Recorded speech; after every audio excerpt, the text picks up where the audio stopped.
Hello everyone. Welcome to Monday 1 o'clock Pacific time. Hi, I'm Richard Carlton. I'm the creator of FMTraining.tv, where we do great FileMaker training, both recorded and animated training that's available at FMTraining.tv, as well as this daily live stream Monday through Friday, 1 o'clock Pacific time. We are simulcasting to YouTube and Twitch in 1080, so I highly recommend that you adjust your settings so you can see it in high resolution at 1080 and make it full screen, so when we are doing technical things on the screen you can zoom in as much as possible. So today's topic is going to be a good one. It's a little bit more advanced. Some of you have been asking for some more advanced training, so that's what we're going to be doing today. Today is on virtual lists, so to help me with that we have, who do we have today with me? Calvin, are you there? I don't hear Calvin's my only problem. There you go. I'm here. So today is going to be pretty interesting because it's about virtual lists. And so over here is Calvin. I don't know if you guys can see Calvin a little bit. I make him. He's like right here. Let me say make him a little bit bigger there. There's Calvin right now. Calvin is our guest speaker today. I could present on this material, but it's better to have two senior engineers really present on it. And so there's two of us that will be talking about it today. My job is to kind of help frame the conversation and keep everyone's brains engaged. I'm going to go ahead and minimize you for now, Calvin. We'll switch back to your screen in a second. What I want to talk about is kind of the target audience for today. So once again, this is my training. I'm going to move that out of the way. This is kind of the guide that I use for the different types of FileMaker developers or users that are out there. We have the people who are the business owners fundamentally, right? Those are the people on the left that you see over there. And then we have basically brand new developers, which are brand new baby developers. Most of you probably aren't those people, at least the people that are here talking. So the developers we have here, once again, we have our beginning, intermediate, advanced developers. Today's conversation, I think everyone will get stuff out of it, but it's decidedly intermediate and advanced. And that's really what today's conversation is about. It's about virtual list. So people say, well, what is a virtual list? Okay. This is a virtual list. See this right here? This is a tool. It's a tool that's in your workshop or your tool bench or wherever you keep your tools at. It's a tool. It's a FileMaker tool. It's a good tool. This is a channel lock. It does very specific things that you really can't do with, like with a regular wrench or anything like that. It's a very specific type of tool. It does a lot of great things. And if you don't have it, you're limited in what you can do. And that's the way, frankly, virtual lists are. Virtual lists is like a channel lock. It can solve a lot of problems. It has, definite benefits. It can do things. It can adjust really big or really small. It can make things, it can make your job go much faster, but you need to know about the list and what it does.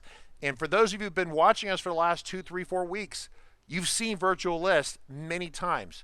You just didn't know.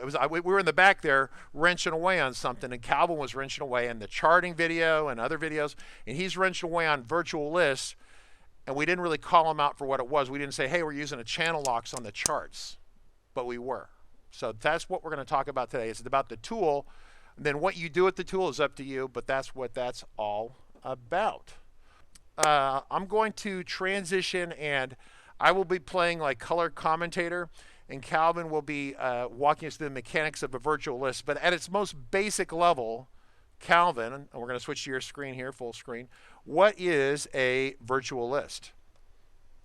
So as you said, a virtual list is a tool, and it's a place that we list data so that we can pull it up and see it, and display that data and whether we display it in a list or we display it somewhere else.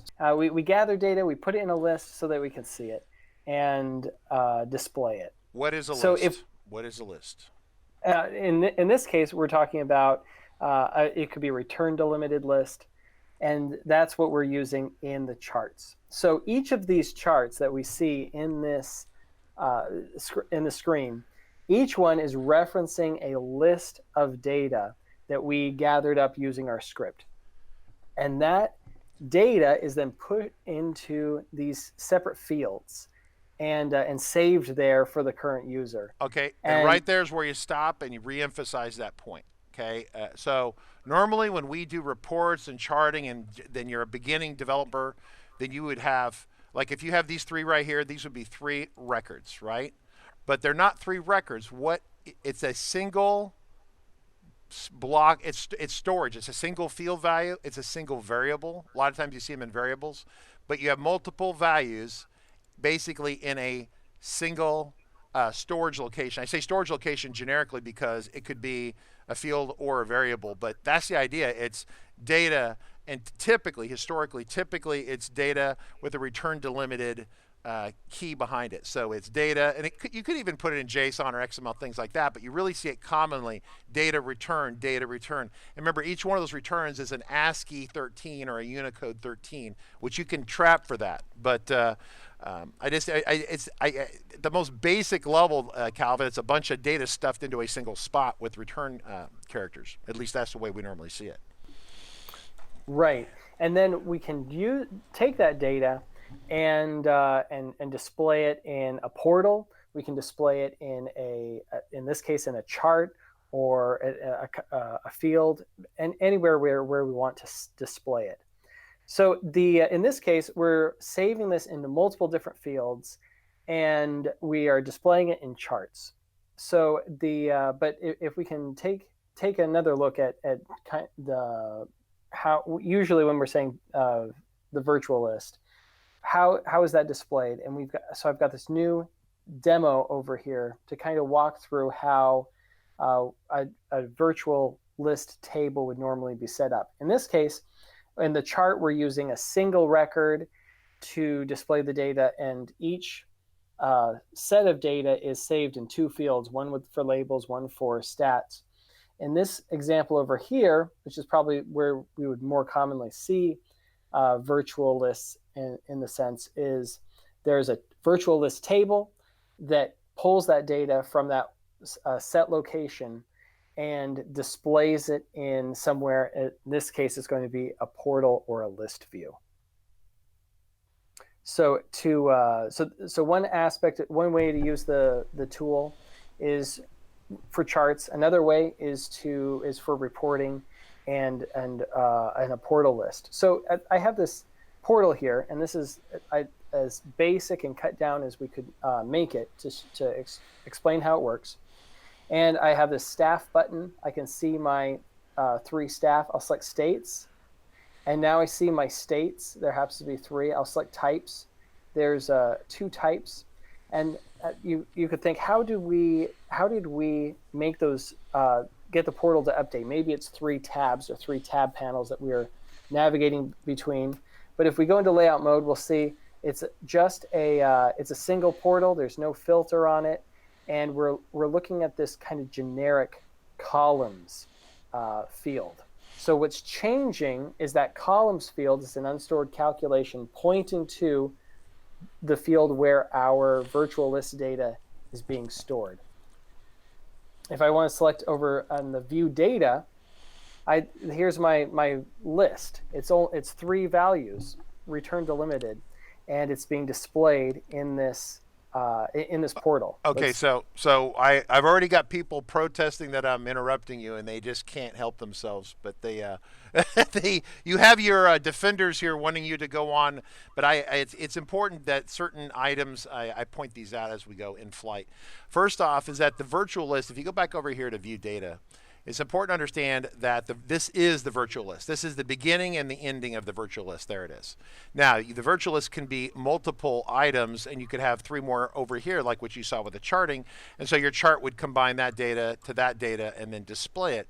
But this is the virtual list. When you go back over to this other demo, the portal demo, we're talking about one possible practical application of the portal. So this is like saying over here, this is the wrench we had, and then over here we use the wrench. When we come back over to the portal, we come back over and we use the wrench to build something, right? So we built a chart, we built the portal, and so once again, the wrench or the virtual list is just this block of text. Now, what's important about it, which really the reason that I like virtual lists, is that you're caching the data. Right, so basically somewhere along the line, if you come back over here, and this is a really like one of those important concepts, is that if you have data here, right, you're going to have to write a script. And Calvin, I'm getting a little feedback on myself. I can hear myself in your headset, so just so you know. Okay.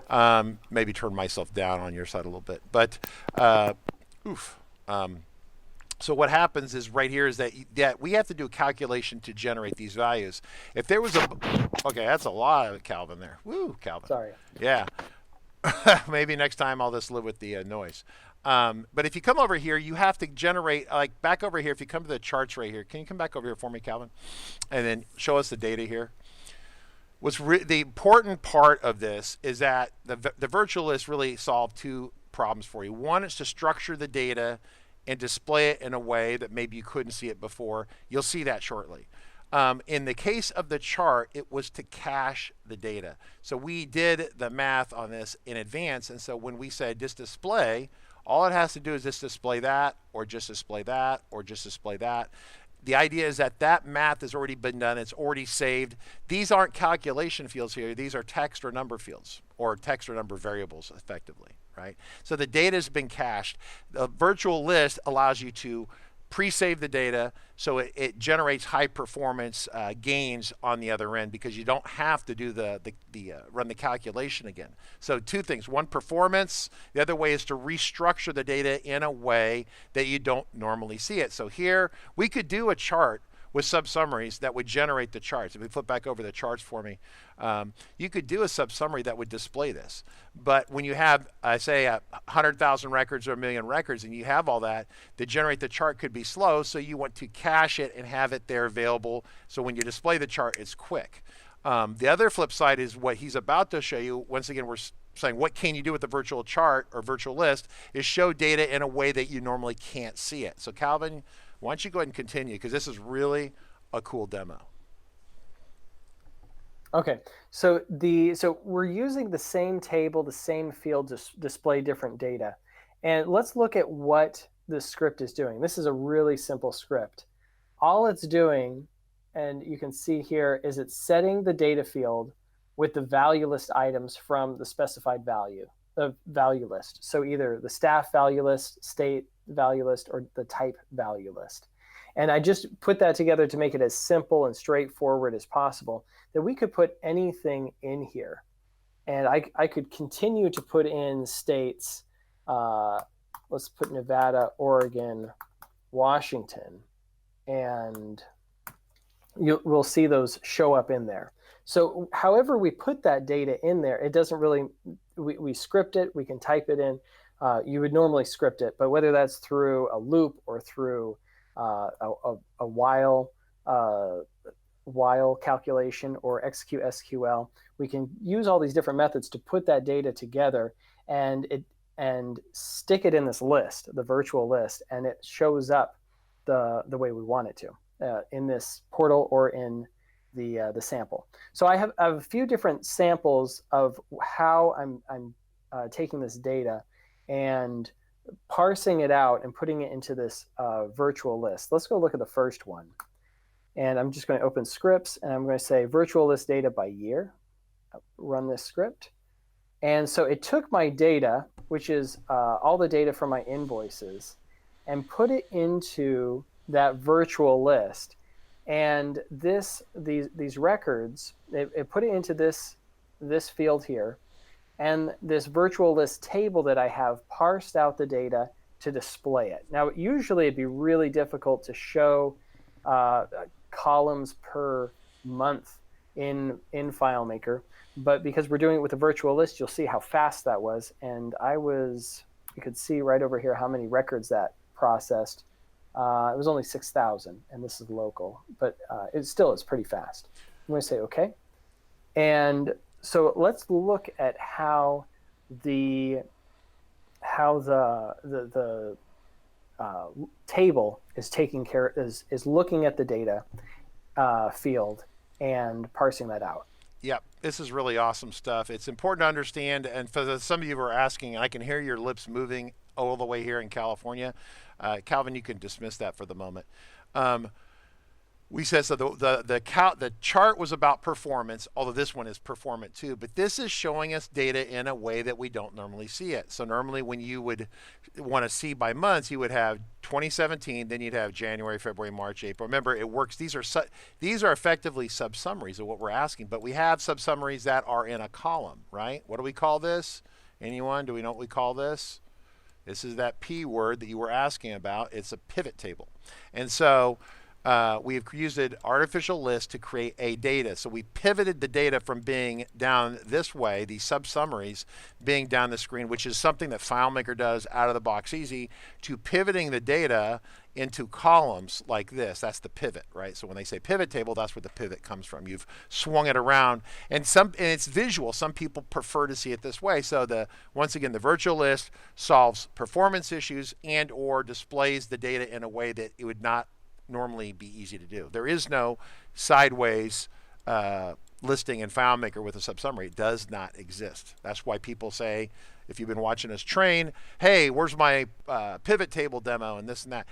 So these all are interactive or tools or demos that interact with each other. We can't really do great chart performance without showing you the tools, and really you can't do pivot tables at all without some sort of virtual list, right? So really, if someone says, what's the benefit of a virtual list, those are the first top two that come to my mind.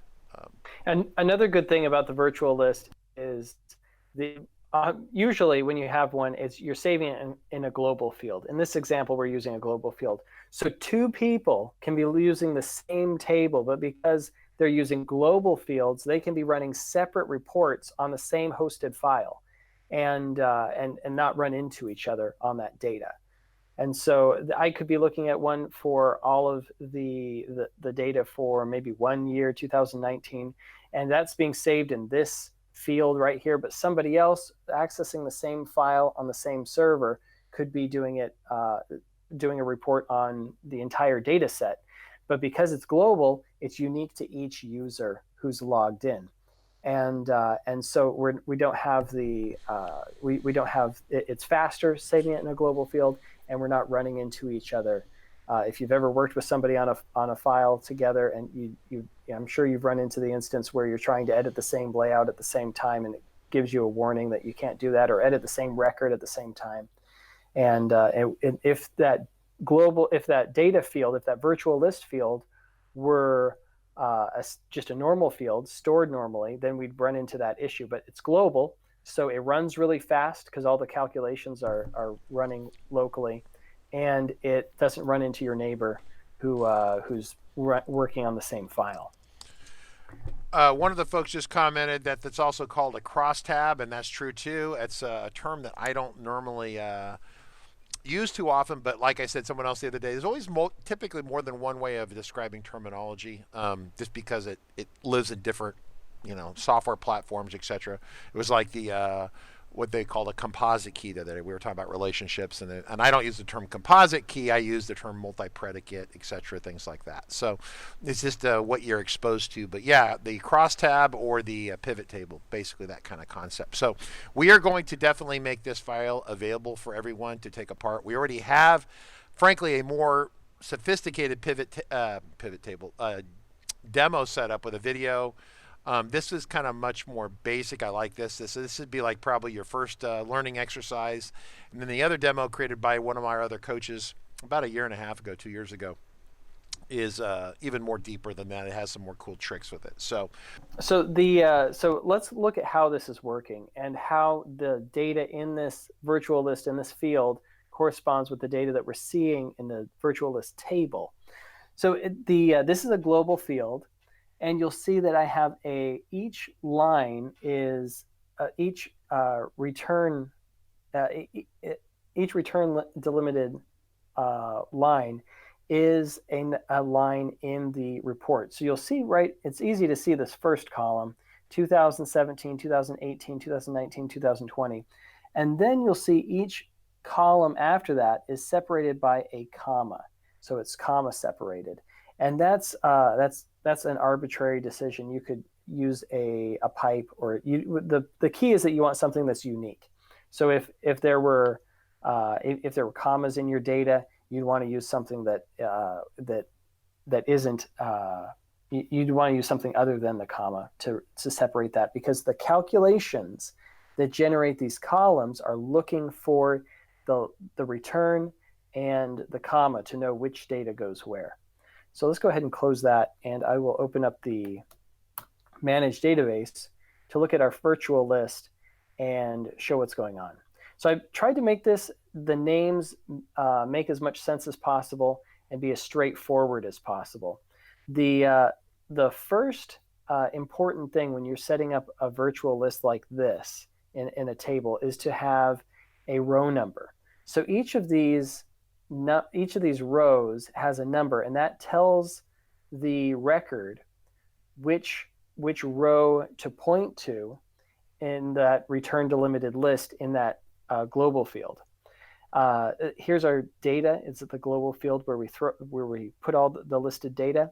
And then here's our columns. Each of these columns from the year, the total, January, February, March. Each column points to the corresponding column in that data set. So to look at this, I'm using a let statement to just make it a little easier. I start with our data. That's our global data.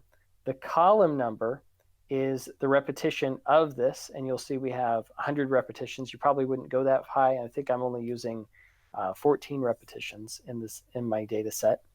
And then the row number, that corresponds with the record number in that row. And then I use the get value to pull that row out of the block of data, and then I use a substitute and a second get value to separate out those commas, to remove the commas and grab each column of data.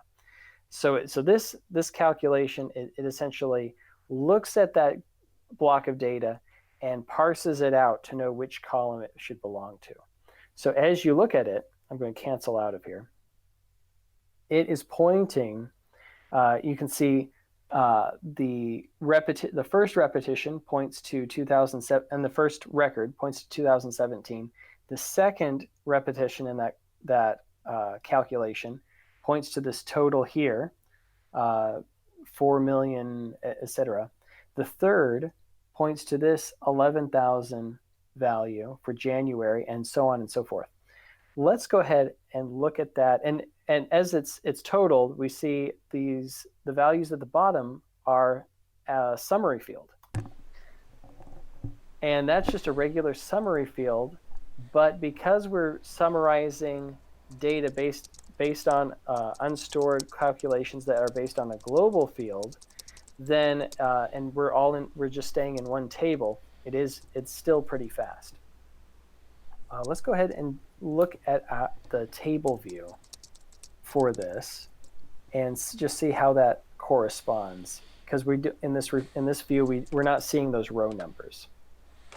So here's our row numbers, which are sequential, 1 through as many records as we have, which is 106. But we'll see how important that is if I just change one. If I change this to row number 3, it's going to start pointing to that third row in the data block in that global field. As soon as you'll see now it's showing 2019 twice because we have 2 row 3s. And as soon as that data is changed here, you'll see that's reflected in our report. It threw all of our numbers off. I'm going to update that and go back to 4.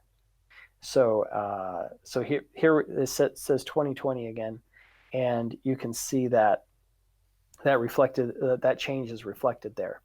So so this is a really simple structure there that we can put any kind of data, as long as it's return delimited and has commas. For this example, we can throw any data into this field and show it. So I've got a few different scripts here that will generate different kinds of data on the same data set to show you how we can change the virtual list, changes what it displays just by gathering different data.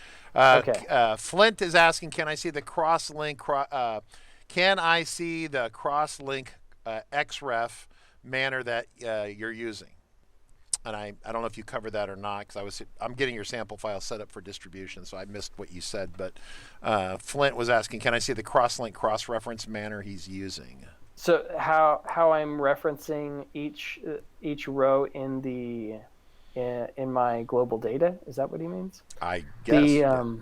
So the way that the row number is what points tells the calculation which row to grab in this data block. And then in the calculation, the repetition number tells it which column to grab out of that data block. So you'll see that this is repetition 1, so it's grabbing that first row 1, column 1. It knows to grab the first row, which is this 2017 one.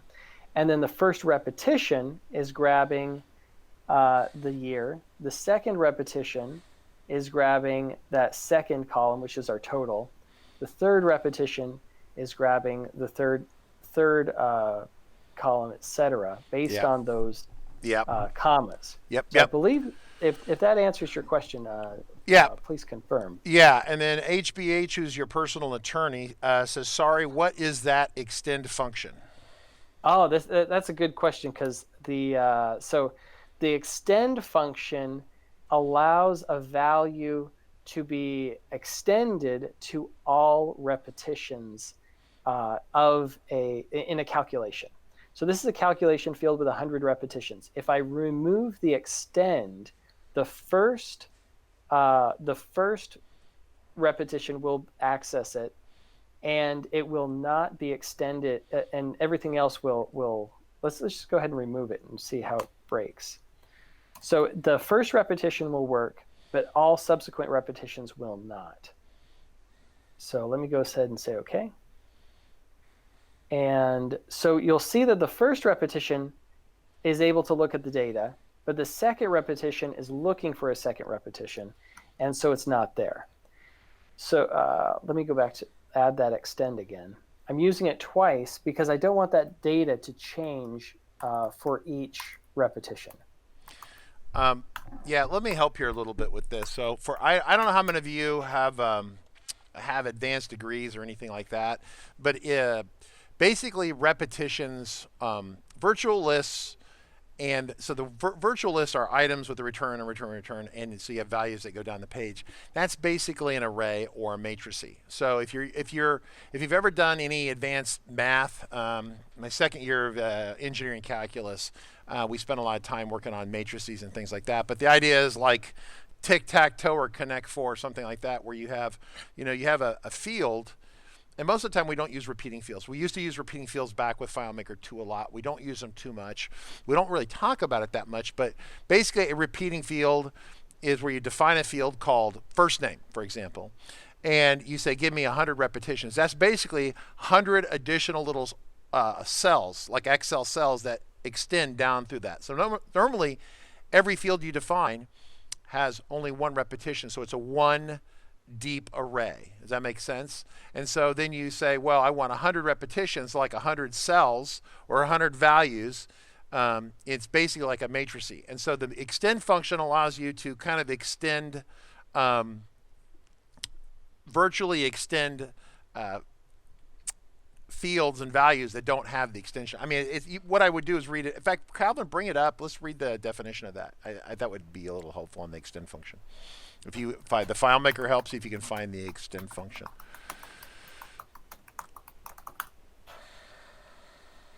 Okay, there's extend right here. So yeah. So it allows you to take a non-repeating field and extend it in a calculation into another field which has the extension in it, right? Because not every field has the multiple extensions because we haven't set them up, right? We used a ton of this command in FileMaker 2, right? And then a lot of people start using real relationships. We don't need to use these matrices of this array. It's called an array array of values. You don't have to use that as a hack to get around the lack of a relationship in a database. So it's a really good question, and it's almost like we've come full circle. Claris is now called Claris again, and we're back to talking about stuff that we talked about in FileMaker 2, which I find fantastic. Additional questions? Okay, so Flint wants to see the sample file. I created the link tracking record for you, Calvin. So as soon as you have the sample file, we will right after this we'll post it. Sounds good. And then HBH question is part of my question as he demonstrated. So this is kind of the cross-linking and the extending. It's the idea. Yeah, it's basically the extend is confusing people, but a lot of people seeing this have never done arrays in FileMaker, right? Which is a repeating field, right? So. Yeah, the repeating field is something most of the time that I run into it is when I'm working on some really old app that I need to bring up to date. And one of the things that we end up doing is taking those repeating fields and looping through them and creating a related table that saves that data. So it's a lot more. The problem with a repeating field is that there's a limit to it. You can't just keep adding repeating fields to it. It's easier to search on. It's easier to see the data when it's in a related table. But in this case, we're not saving the data. In this case, we're caching it and seeing our report or seeing our virtual list and whatever we need, and then getting rid of it. So in this case, we're not storing this data in repetition. We're just making it easier to write the calculation, because if we didn't have the repeating field option in the calculation, I'd end up having to write 15 calc fields to pull out the data, and I'd rather just have the extend on there and put a repetition in it. The other important part of that calculation, though, is that I'm using the get repetition number. So that's where we're able to. The repetition number points to which column it is. The extend allows us to see that, and then we're pulling out that whatever point it is in the array that we want to see. That's very good. I've been answering questions over here. So yeah. So Elzo asked another question again. I don't know if he's being nice to me or, but I've been kind of hammering on this. The virtual list is the tool once again, right? So we're back to this whole idea. What is the virtual list? The virtual list is a tool, very specific tool. And Elzo is asking, what can you do with the tool? And the top two answers that I have right now are one for caching data for performance considerations, and the other one is for displaying data in the FileMaker interface in a way that would not be considered natural, right? Pivot tables and crosstabs are not a natural part of FileMaker. So another example that maybe if we step away from the idea of numbers and this kind of reporting was I was working on an app where we wanted a list of parents and their students, and so each family group needed to be on a separate line, but each family group might be both parents and then 3 children or 2 children, or the children are different in each case, and then and so we would have a list of the parents, or a column for the parents, and then all of a column for the children afterward, which you're pulling from 2 separate tables, the students and the parents or the guardians, and then you're bringing those tables together and displaying. Do you have a visual way of showing that? Because that's a lot of verbal description. And do you have if you want to go off, I'll not show your screen briefly if you want to go work on that.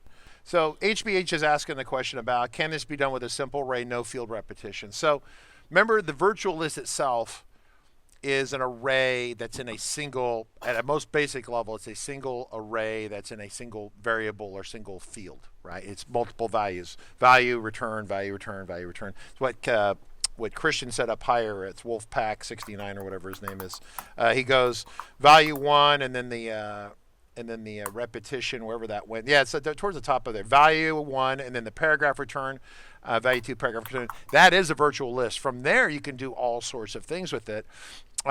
It doesn't have to go back into fields in a portal. That just happens to be one use of the tool that we have. just happens to be one use. The charts, when you do charting, the charting is specific. Okay, this is a test question, certification test.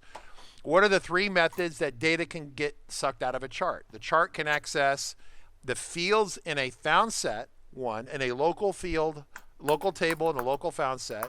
Calvin, why don't you just mute yourself briefly because I hear you beating on your keyboard. So you got the chart can get the data from a found set, local found set, can get the related data from another location, or third, it can read the data off of a return delimited value list. So the chart can actually read that data without it being fed back into a field. So FileMaker, the engineers, the developers, the programmer, people down at Claris have thought about this and understand that virtual lists are a thing that we use, and they can read that data direct, right, which is really quite good. So it doesn't have to go back. I mean, you create the virtual list. Like other people created a virtual list, and they were doing this portal tree thing. We just shot a video, went out last week. It's on portal trees. Christian's funny. He was talking about it here. Yeah, dynamic displays, right, exactly. I mean, it gets into this demo, this other pivot table demo where it gets more elaborate. Yeah, so once again, you can use carriage returns to separate items, but the return, the separating character doesn't have to be returned. He's using a vertical pipe. It also can get loaded into JSON, and the JSON stuff can feed JSON or Java objects that are running in web viewers. Once again, back to that conversation about the cropping. Remember we were doing the cropping with the image the other day? There's virtual lists in there. Virtual lists, that stuff's everywhere, right? So anyway. So yes, cool. Well, if we come up, Calvin, I'm going to switch back to you. Are you ready to go back to you on your end? I'm ready. So okay, I'm switching back to you. There we go.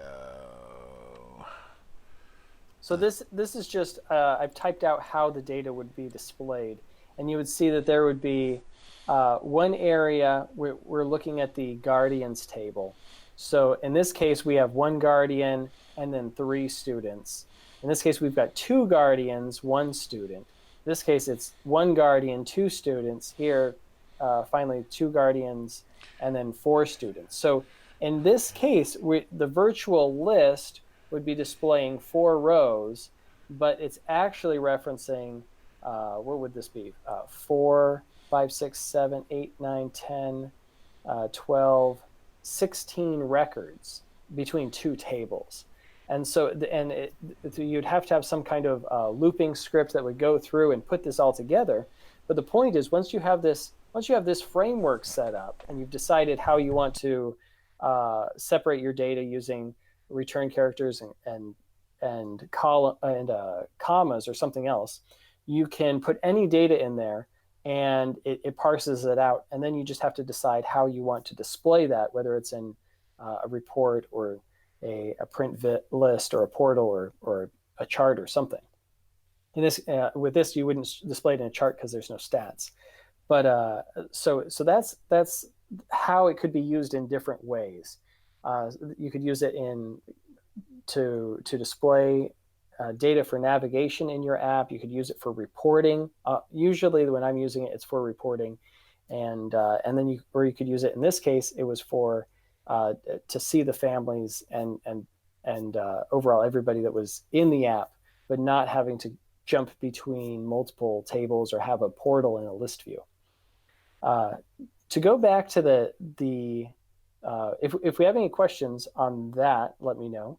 But to go back to the virtual list demo here and to show how we can change, just by scripting a different data set, we can change what's displayed in this report. So I'm going to say the first thing I showed was just the sales stats by year. So we've got 2017, 18, 19, 20. Now I'm going to say sales stats by year and state. So this is the same table, same layout, and you'll see over here it's the same table, but because I just changed what data I put in this field, so you'll see there's a lot more data, or a lot more rows at least, and we're breaking out each year by state to see what the revenue was from each state, and get the totals there. So you'll see we've got California, Florida, New York, and then it repeats for each year, 2017, 18, 19. 20. And you can look at those columns across the board, and then we've got the summary still working at the bottom. And the only difference here is what data we pasted or what data we set into that global field. If we go back to that other one, let me show my status area so you can see this is just a virtual list by month. And all we did was change what data is displaying in there. So it's really flexible. And that's one of the neat things about the virtual list. Let's take it a step further. And I will say by state and staff.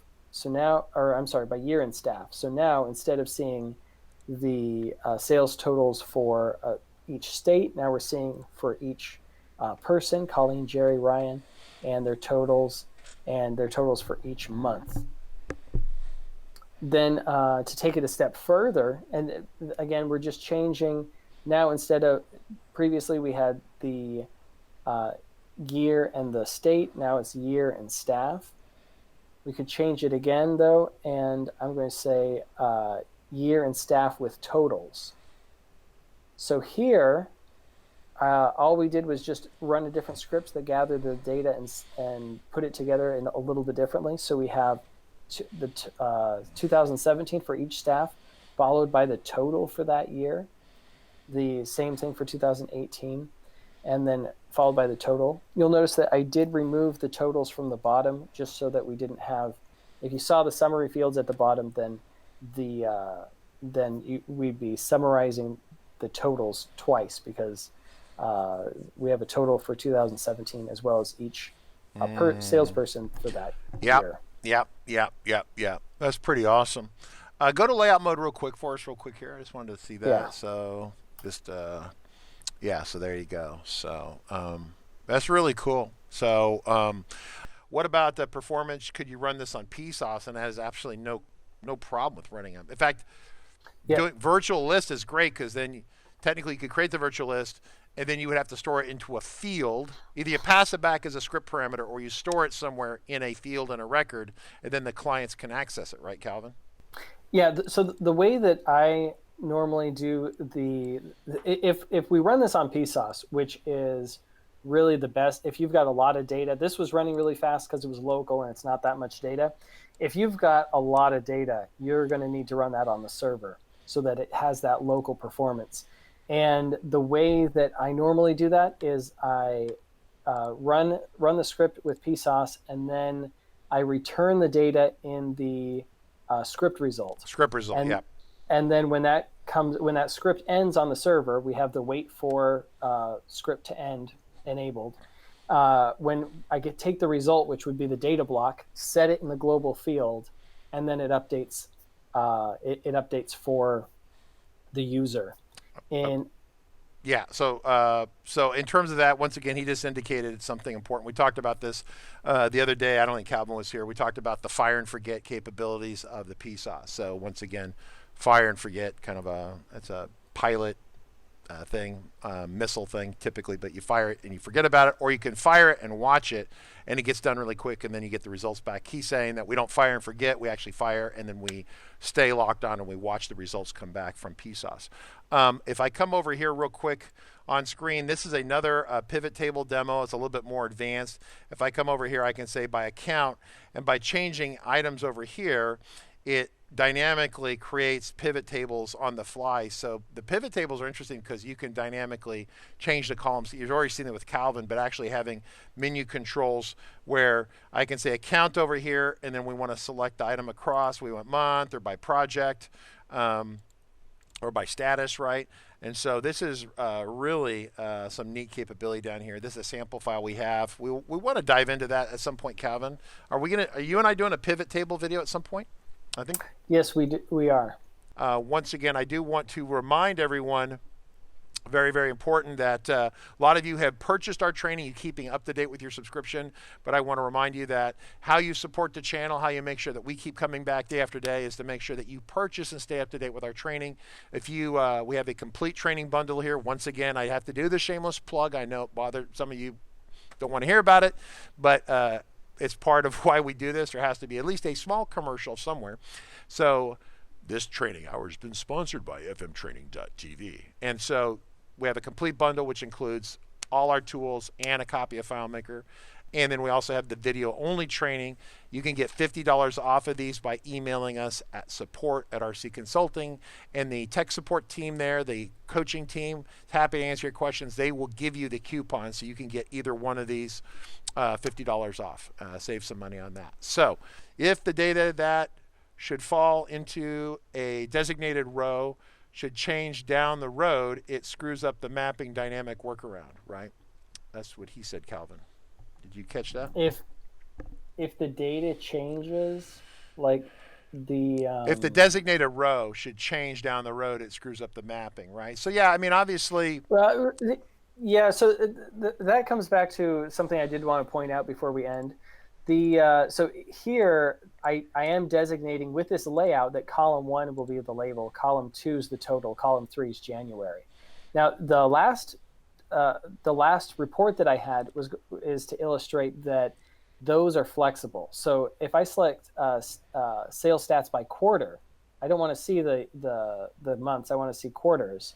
Now we're using we're using the same field, same column calculations, but we are changing where we display that. So now I'm viewing it by quarter. And so yeah, you're right. If the data did change, then the mapping would break, but it depends on what report you're running. So you'll see my data on the left here with the quarters is correct. My data on the right here with the months is wrong. So you would just need to make sure that when we're displaying the data, we've refreshed it for the layout that you're viewing. In my case, whenever I select a report type, it's generating the stats, then navigating me to the appropriate layout to display that. And that's one of the awesome things about it being a virtual, flexible list. We can see it.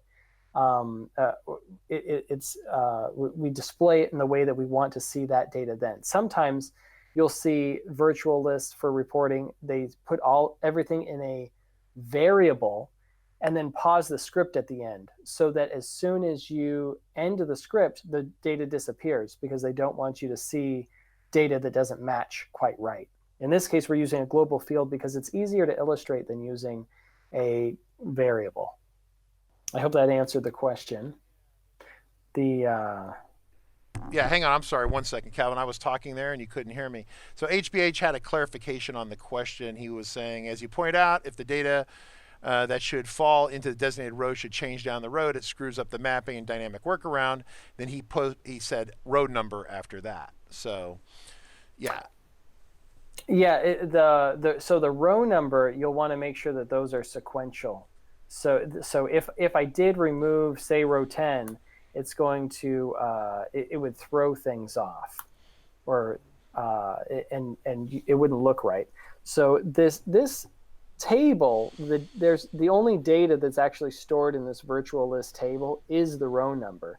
So it's really important that those are sequential and that data doesn't change. And if you end up having more than 100 rows, 100 records in your data, you would need to add data. And actually, I have a script. All it does is create 100 records, so to generate those records. So you could change that to 1,000 and have as many as you need. Yes. So MailSoft, which I think was Ron, I'm pretty sure, was asking if you come back over here for us, Calvin. These two, he's asking if these are two different layouts.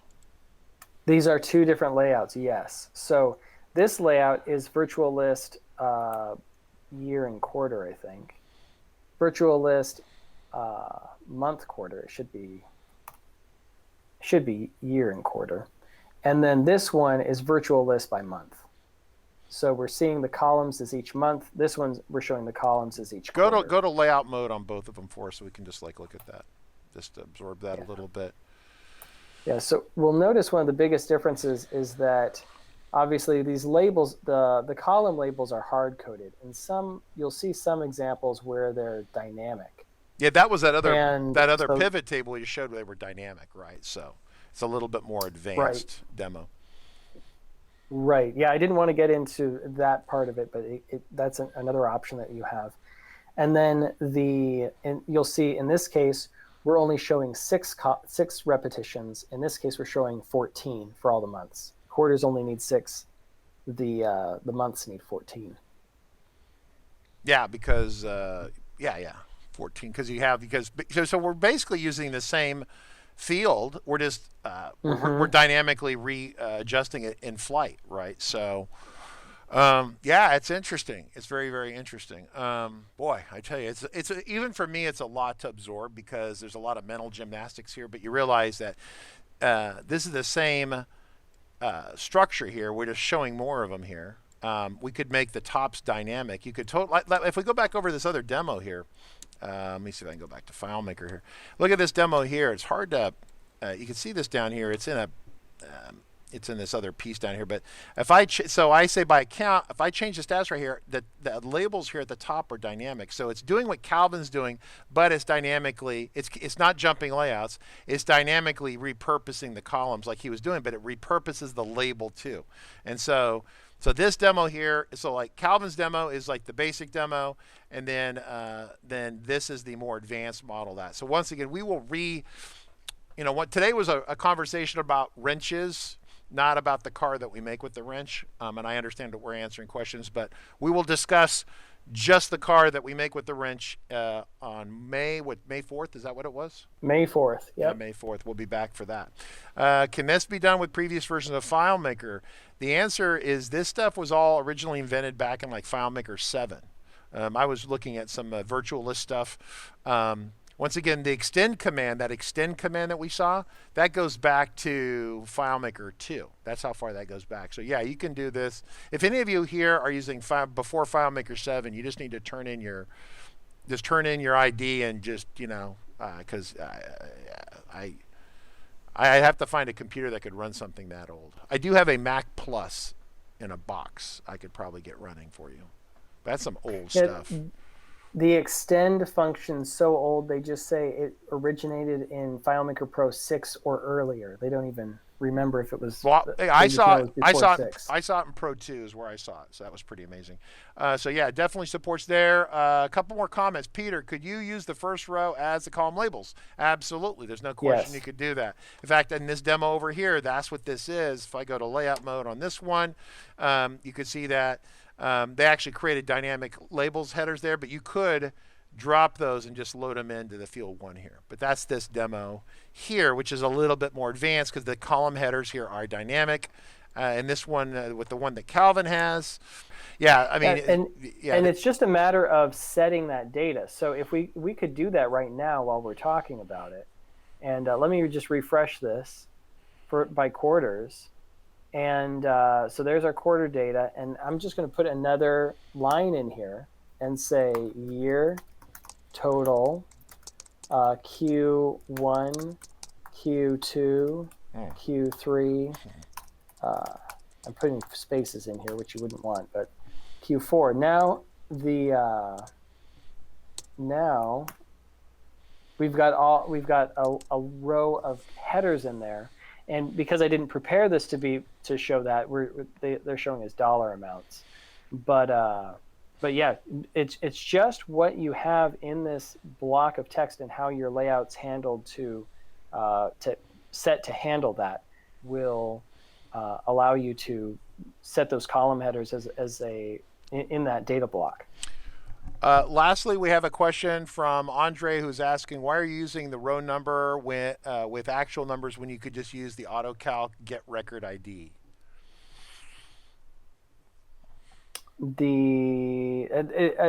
I suppose you could do it that way. It was it's easier to show the record number or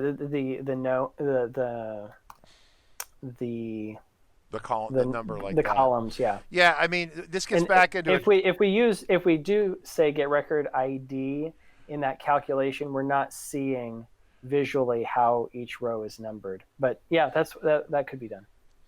Now, is record ID the hidden number? I mean, could you do me a favor and just do get record ID not there, but well, I guess. Well, because I need to see it in terms of the record. Get record ID, so evaluate. It's number 2. Okay, so is that where you're at right now on 2? Or? Yes, I am, because I hid record 1. Okay. So. Okay, so you'll see record ID down here. Yeah, you're on 1. 1, 2, 3. Yeah, so you could do it that way. I mean, it's I would want to check the performance on that and how that would look. I don't know if there's an overhead for making that call. Probably not. Once again, this gets into the conversation, a question. If I bring this up here, the conversation. Yeah, if we can say that again, though, I just ran into an issue. So I deleted record 6. So the issue is that get record ID,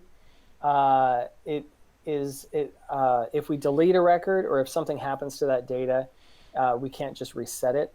So now you'll see I'm on record 5, and the get record ID is 5, but I deleted record 6.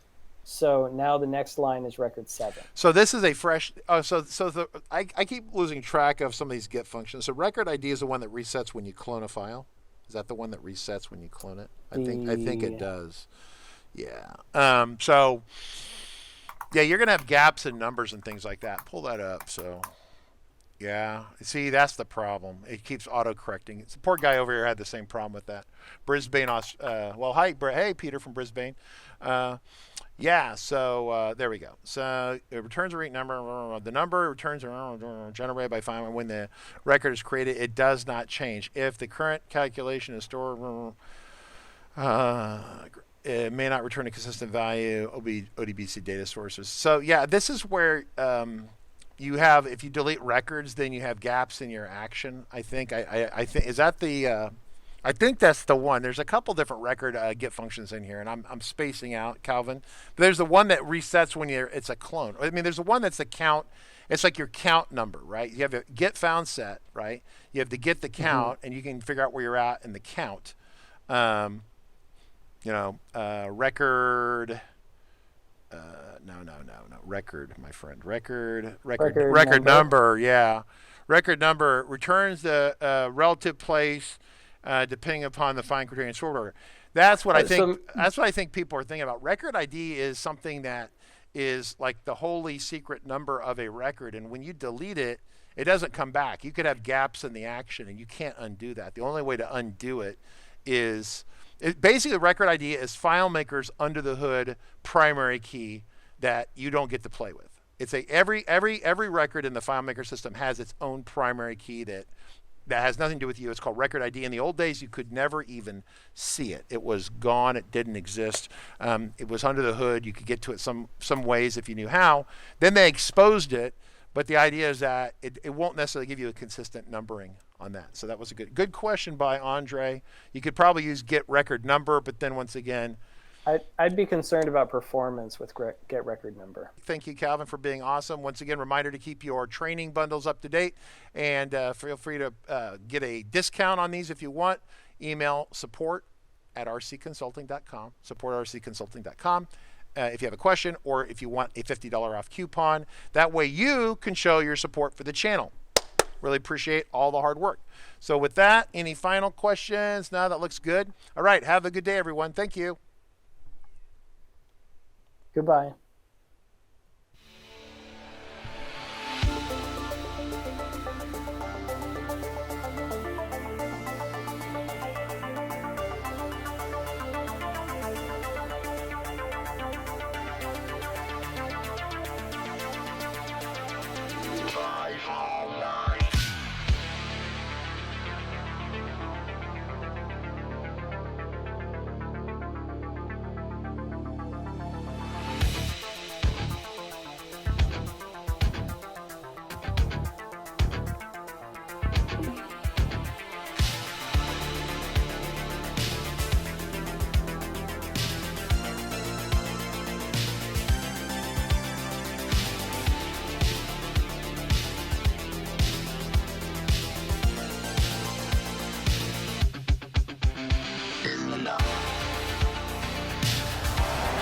And the guys just stepped up the whole way. Calm, cool, collected, the quarterback. Great read. good patience, more importantly, great job up front protecting this quarterback to give you a chance. And that's all you can ask for. Try to rally down 10. 9:25 to go here in the fourth. Short motion by Amendola from the left. Brady takes the shotgun snap, stands in, throws it left for Amendola, reaches up and snacks a high throw and lands inside the 10, rolling to the 9. Ball slightly behind him, but Danny makes the grab.